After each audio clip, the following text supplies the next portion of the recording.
Welcome to the NdB Sunday Show. With me, Chris Steyn, and Connie Mulder, the head of Solidarity's Research Institute. Welcome, Connie. Welcome, Chris. Nice to be here. Thank you. Solidarity has drawn up a comprehensive roadmap to a race-free South Africa by 2030. What realities in South Africa sent you to the drawing board? Chris, I think it's the reality of driving to work and seeing people standing at an intersection and begging, and then realizing we do not have to be this country. We can actually be a winning country, but we've got the ANC specifically, who absolutely insists on focusing on the team photo rather than looking at the scoreboard.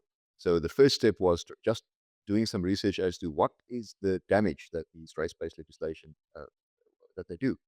And we were shocked to find that we were the only ones who've done this sort of research. So for most public policy, everyone assumes that there's a cost. Let's say we've got a police force. So there's a cost, we have to pay salaries, etc.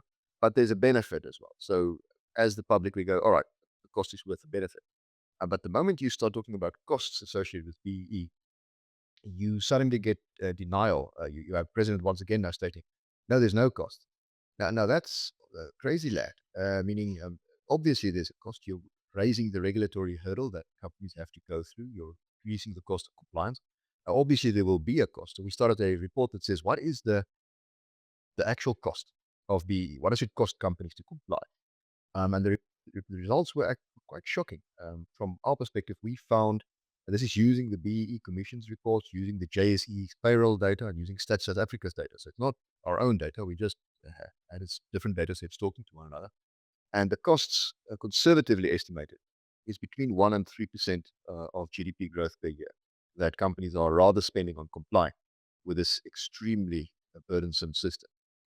Now, that means we went back and said, let's say this system wasn't in place. If South Africa had grown at the same rate as our peers, which is a weird thing. It's every peer country that has outgrown us, and the question should be why. But if we had grown at the same rate as our peers by reducing this penalty that we seem to be paying for a race-regulated system, unemployment would have been roughly about 17% today. So not ideal. Obviously, there's still other macroeconomic conditions that are a challenge for South Africa, but that would have been 4 million more people having jobs. So then the question is, what does this policy actually do? And what we've seen, and Prof. Komede has shown it, etc., is it does not work on any of the metrics that it says it should. It has not reduced unemployment. In fact, it has increased it, specifically black unemployment. It has not reduced poverty. In fact, it has increased it. Every single South African citizen is poorer and more unemployed due to these policies, except a small elite who have gotten very rich off the back of this policy. And then that means solidarity, when we look at this, it's one of those lessons that you learn quite early in your life. Is if you're in a hole, the first step is to stop digging. And that is why we've got a great push with this report, etc., and the general debate on this to say we need an end date. We need an end date for these policies. We need a date on which South Africa no longer discriminates based on race, a date in which South Africa then can be truly non-racial. And that is the goal of the whole campaign that we're launching. We've gone to Switzerland, and we've got some local levers that we're also pushing. But just saying this policy is damaging to the economy. When does it end? What does it look like? How do we get this to end? So you calculated the compliance, the cost of compliance. Now imagine if we add to that the corruption it engendered, the empowerment regulations. We've heard through so much testimony at so many commissions how procurement regulations opened the door to corruption to enrich the elite at the cost of the poor. So I don't know if anybody has done that maths, adding the cost of a corruption to the compliance cost. No, that's so we purposefully used the most conservative estimate that we could to say, all right, let's be reasonable. Let's use the most conservative estimate. Certain compliance costs associated with the points, for example, spending on upskilling and etc. qualifications, we didn't add. We said, all right, that does add value to the economy. So this is the most conservative estimate we can. It's between 1% to 3%. of GDP growth. This also does not count the corruption, which we've seen. Judge Zondo refers to it. Says these policies have been a gateway into capturing state procurement, but also the missed opportunity costs. So we've got Starlink, who's quite loud about their BE compliance, but for every Starlink, there's 100 companies that just simply pass us by, that go to Morocco or go to Egypt, go to Mauritius and say, look, your regulatory burden is way too complex. We're not going to invest. And it's not just us saying it. This is the World Bank has stated the regulatory burden has become, well, the regulatory uh, environment has become too burdensome for companies. It's retarding growth. So it's one of those things that it's common sense, but then you have a government who says no. The ANC constantly replies, it's just a fallacy. But you would notice that whenever they reply with it's a lie, there's one thing that they don't do. They have no numbers attached to the reply ever. They never say, no, your costs are wrong. This is what the actual cost is, or this is where it has increased. Or, there's no numbers. It's always just, no, you're lying. And it's basically because we don't like what you say, which is true. So that's the first step. And that means, from our perspective, both BEE and then the other big piece of racial legislation is the employment equity regulations, which we've also calculated if you have to grow into these targets. Remember, the minister published targets last year. And if a company does not comply with their sectoral targets in 5 years, they face fines and severe fines. So we would calculate how can you comply. And on one hand, we said, look, let's say everything is wonderful, it's hunky-dory, you grow into these targets.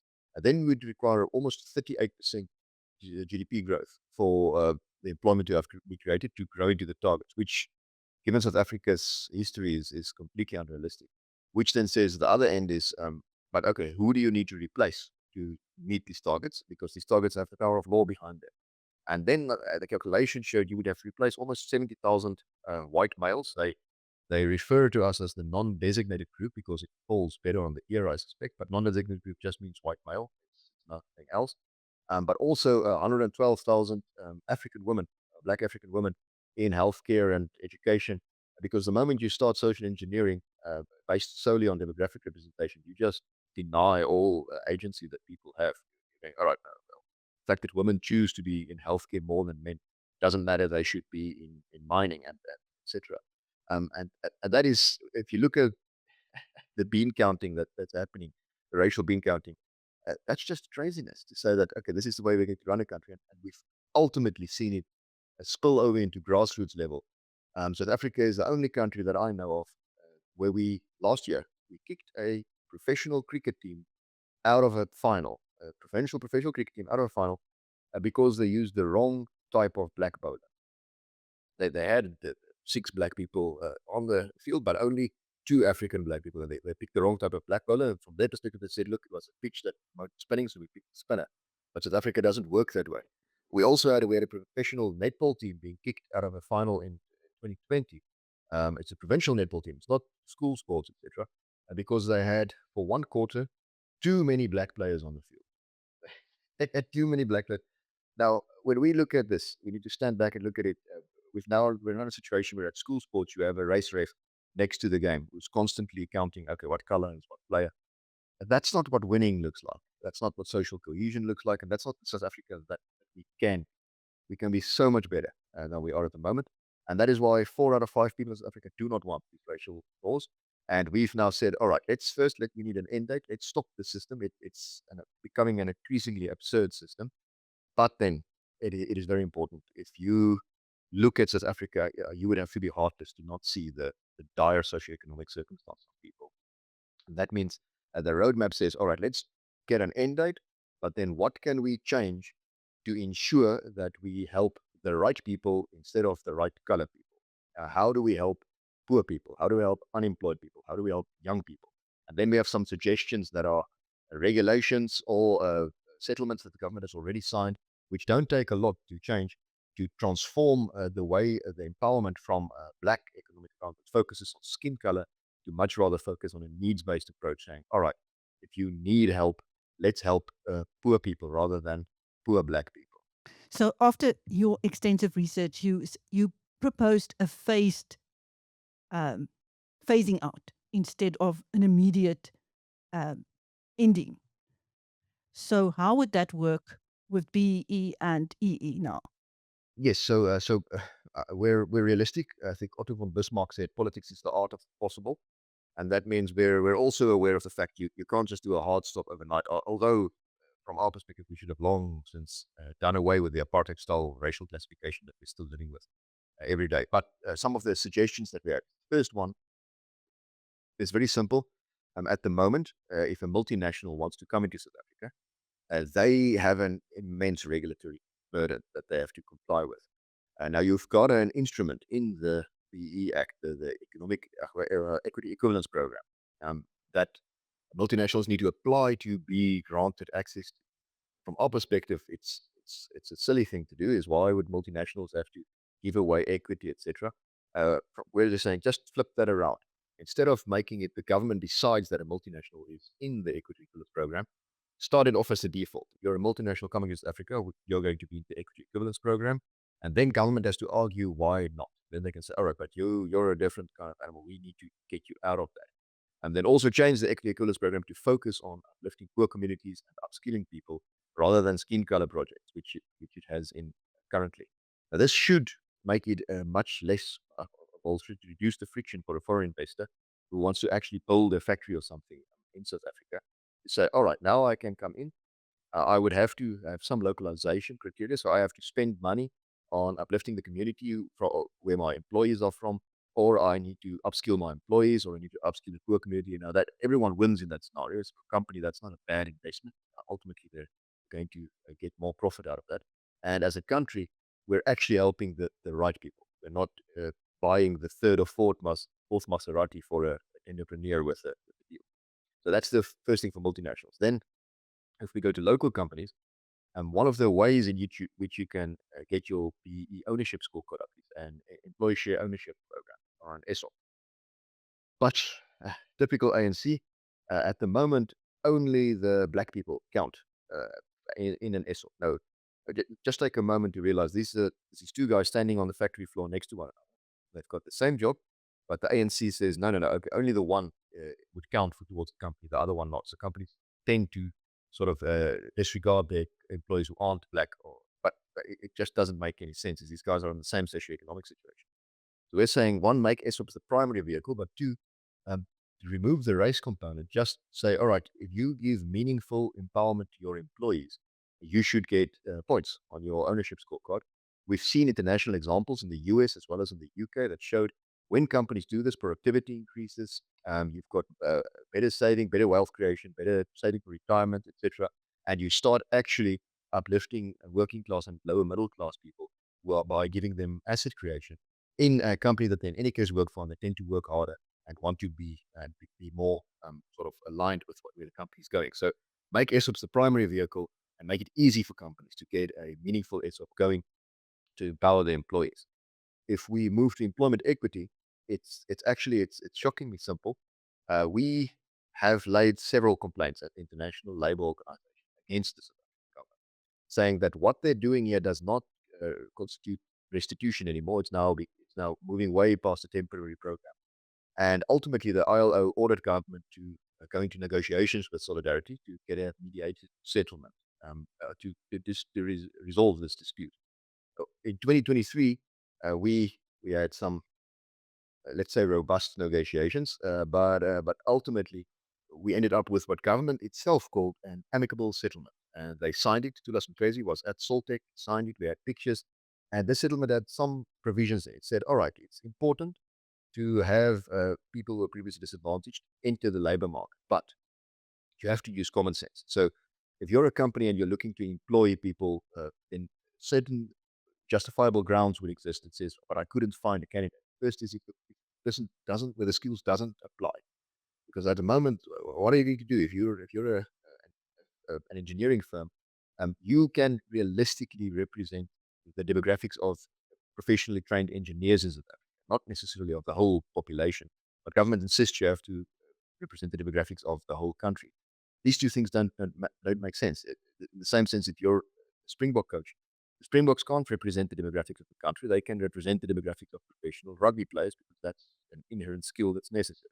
So the first is if the skills aren't necessary, if I can't find a person with skills, if I can't afford them, if my company isn't growing into this, and if quite simply put, if I want to actually retrench people, etc. We also had a provision in there that said no one may be retrenched based on racial criteria, which just is if you're talking about restitution, we don't want to create new injustices to correct old ones. So there's no reason why we're going to say, all right, show up at the shop floor and go, all right, all the white people to the right, you're now fired because our targets are wrong. That's not a situation that we want to be in. And the ANC itself has critically stated that's not what they envision. We signed this agreement. The ILO was very happy. They said it's a wonderful agreement. And then a year and a half later, the ANC just reneged on the whole deal. They went, no, we're not going to do it. We're going to only use race as a criteria. Now, we made this agreement an order of court. So we're in the courts at the moment to say, look, guys, it's not just, you didn't sign something. It's a court order that you're defying. But it says something about the way they see this. Because the one thing that they took out is they took out that clause that said you can't be terminated, which is a weird thing to do, given the way that they've proposed it. So from our point of view, the simplest thing to do here is to literally just abide by the settlement that you've already negotiated and already signed. Just implement that. There's no reason why you can't do that. And they've thus far refused with all sorts of weird reasons. But it does go to show the absolute hypocrite that President Ramaphosa has become, because he would say, no, we need South African solutions. This is a South African solution. We negotiated it, you signed it, and then you decided you don't like South African solutions. You would rather have an ANC solution. And that is exactly what we have. And then the last suggestion that we have saying, this is the one that might take legislative change. It's a bit longer of a timeline. All of these other things can happen within 3 to 6 months if the government actually moves on it. Is simply stating we need to go change the definition in the Employment Equity Act. At the moment, the Employment Equity Act is set up to favor black people, but it's now been 30 years, and black is not a good proxy for disadvantage anymore. So we've got a problem is we need to help empower poor people, we need to help empower unemployed people, and we need to help empower young people. Go change the definition. Government has already moved in this direction in other areas, meaning if you apply for an NSFAS bursary, they don't count your race. They say, all right, what is your household income? And government has a database of people who have below a certain threshold. So use that database. Say, right, if you're on this database, you're part of the designated group. We're going to help. The advantage of this is if you get a job, you can move out of that database and we won't have to constantly re-empower a millionaire into a billionaire, which is what's happening at the moment. We can empower someone, get them into a job and help them better themselves, which is what we want. Second part is we've got the social relief for distress grant, the 350 COVID grant. It's actually quite stringent to qualify for this grant, but we have a department that has a database of who has qualified for this grant. So say, all right, if you're on that list, you're part of a designated group. If you're an unemployed person, this is who we should be empowering. So we want to incentivize companies to appoint people who are poor or struggling or who are unemployed. This is obviously what we want. We don't want to have legislation that ensures a black senior manager goes from earning 2 million to earning 4 million rand a year. That just doesn't make any sense. And the last one is saying, but let's say we're going to not have, we'll make the designated group anyone born after 1994. The ANC would constantly tell you that the system is necessary to correct the injustices of the past.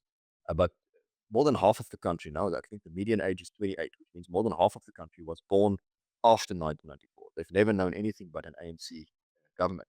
So we now need to not be in opposite world where somebody born in 2015 can somehow be held responsible for a system that stopped existing long before they were on the planet. And that means 1994 is a good start date to say, let's say anyone born after that, because otherwise this will become a system that goes on into perpetuity. It does not make sense to have racial discrimination against a child born in 2005 or 2010 for a system that they could not ever have any part in. So let's get that going. This also incentivizes companies to appoint more youth, which is exactly what we want. We've got a youth unemployment crisis going. So let's let's incentivize companies to appoint poor people, unemployed people, young people. The vast majority of who will still be black.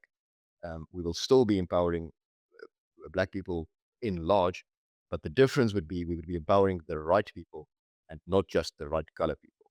And that is the suggestions that we have to say, let's transform from a race-based approach to a needs-based approach. Okay. Have you shared your roadmap with any of the political parties in the government of national unity?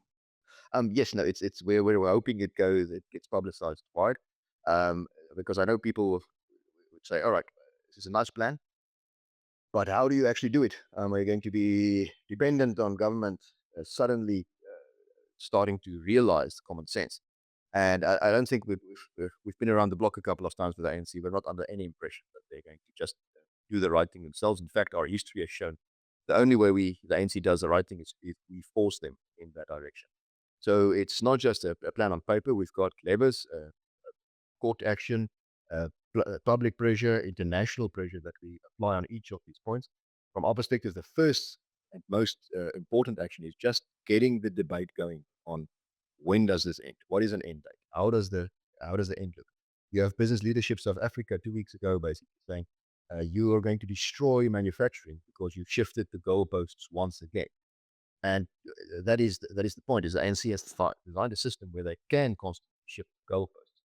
This needs to stop. We need to say, all right, let's get an end date. What is the definitive point? Where can we now say we've now reached it? Because all of these measures are defined by the ANC themselves, but also by international standards as temporary measures. Saying, look, you had an injustice. Now you have to temporarily discriminate to rectify. And a temporary measure needs to end. So first is public pressure, getting the debate going on. What is the end date? When does this end? How does the end look? What does success look like? Where are we going? Then we've got some court actions, etc. We've got public pressure, hopefully local pressure that will translate into political pressure, but also international pressure, not just from the US, which has been applying pressure on this, but from the UN, from the International Labour Organization, from the World Bank, etc., which have been consistently applying pressure. And if we can elevate, say, look, here's a pressure point where you can apply all of the pressure and just change this regulation. Why not? What is holding you back? Why can't you do that? Because saying you need to stop race-based regulation is so vague, the ANC can ignore it. But if you say, look, we're saying change this regulation specifically to this, then they have to argue why not. So it's part of the plan to go that direction. And lastly, we're not in the business of waiting. So we have started building just this race crease that Africa is going to see by we have a platform for job seekers and for companies that advertise jobs, where one of the requirements is simply put, you cannot put an advert there for a race requirement on your job title. If it's there, then we remove it immediately, and that is from our perspective. Look, we get along very well at grassroots levels. South Africa does not have animosity. South Africans like one another. The politicians just need to start learning a couple of lessons from us, at grassroots level, and figuring out that we need to have respect for one another, and allow one another to be exactly what we are. But at the same time, stop this idea of trying to oppress one another for some weird reason. Let's move towards a truly non-racial South Africa, because then we can be a winning country again. At the moment, we're a country that is absolutely obsessed, or an ANC government at least, absolutely obsessed with what does the team photo look like, and that's completely ignored the scoreboard. And from our perspective, we need to switch that around. Let's focus on the scoreboard and ignore the team photo so that we can be a winning country. You've likened the race classification laws of the African National Congress to apartheid. You've, I think you've referred to it as apartheid style. Isn't it ironic that you now have to use the law? Yeah, I think we need to be careful. It's not the same as apartheid. We're not saying that. What we are saying is that these pieces of legislation use apartheid-style racial classification, which they still do. They use the 4 race categories that the National Party had, and that is what they're trying to use as a proxy for disadvantage. But that's not necessary anymore. In fact, we've seen that something like inequality, for example, has not come down at all. BEE has not reduced inequality. What it has reduced is intergroup inequality, meaning the inequality between whites and blacks have reduced. But the inequality in the black group has grown dramatically. So inequality now is primarily within the black population, meaning the richest people in South Africa are black, but the poorest people as well. Now that means using black as a proxy here is not a good fit for actually empowering disadvantaged people. We need to move to a needs-based approach rather than using the crude National Party apartheid-style racial classification, which these laws still use. Now, they expressly state they need to use it to redress an historic disadvantage. Um, we think that's a semantic argument. At best, what you need to do is you need to address poverty, you need to address unemployment, and specifically youth unemployment. And we can do that with different metrics and different measures.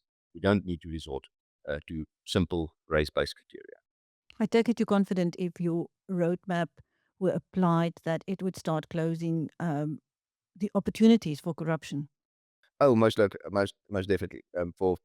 Look, and that's one of the advantages is we're not the only ones who are fed up with the system.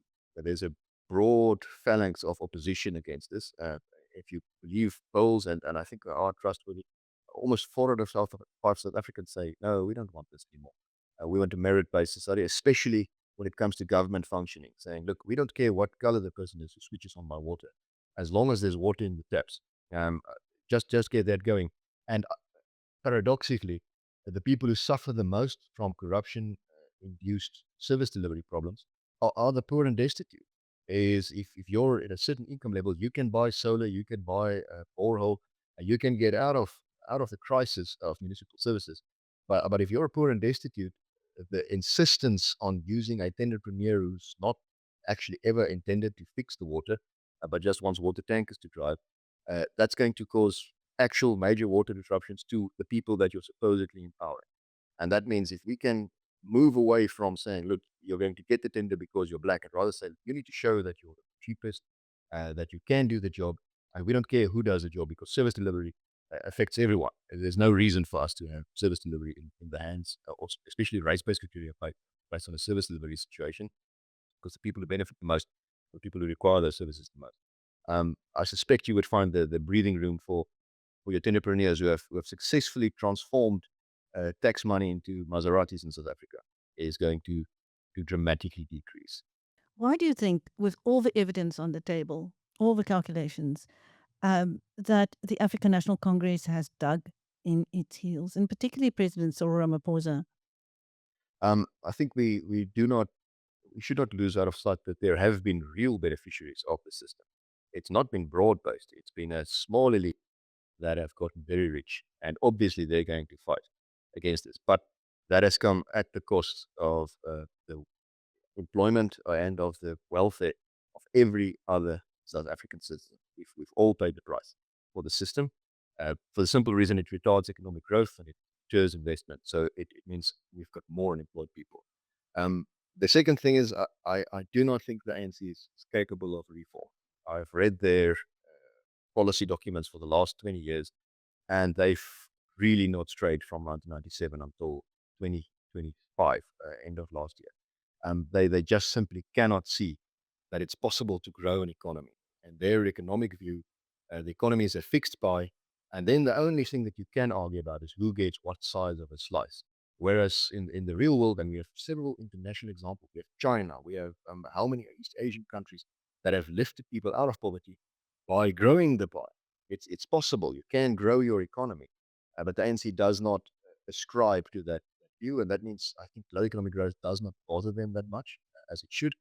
But they're obsessed with how do we slice the pie correctly, rather than moving in the direction that says, look, let's make sure everyone has a pie, which is what you can do if you follow a couple of, and it's not rocket surgery. It's not that difficult to get an economy growing. We've seen several countries other than South Africa do it. I've repeatedly said that South Africa is sitting on a rocket ship economic growth wise. We've got everything going for us. That we love this country. We've just got a horrible government that insists on snatching defeat from the jaws of success every single time. Lastly, is there anything about your roadmap that we haven't touched on that you would like to add or explain? No, I would. It's important that we start this conversation. I would encourage people to please start the conversation as much as you can. Apply public pressure and help us. We're going to spend the next 4 or 5 years actively pushing in this direction. But it's not something that we can do alone. Obviously, I can. I have to sleep at some point, so I can only do do so much. But no, we're fighting for a better South Africa, and the reason for that is quite simple. As Solidarity has stated repeatedly, we love our country. We've been here for a long time, and we really love the country. We do not like the government, and in that sense, we're just in the business of building the future that we want to see. And if you think that the future of a non-racial, much wealthier future is something that you would like to see, please help us build this. Thank you. That was Connie Mulder, the head of Solidarity's Research Institute on the NdB Sunday Show. with me, Chris Steyn. Thank you, Connie. Thank you, Chris.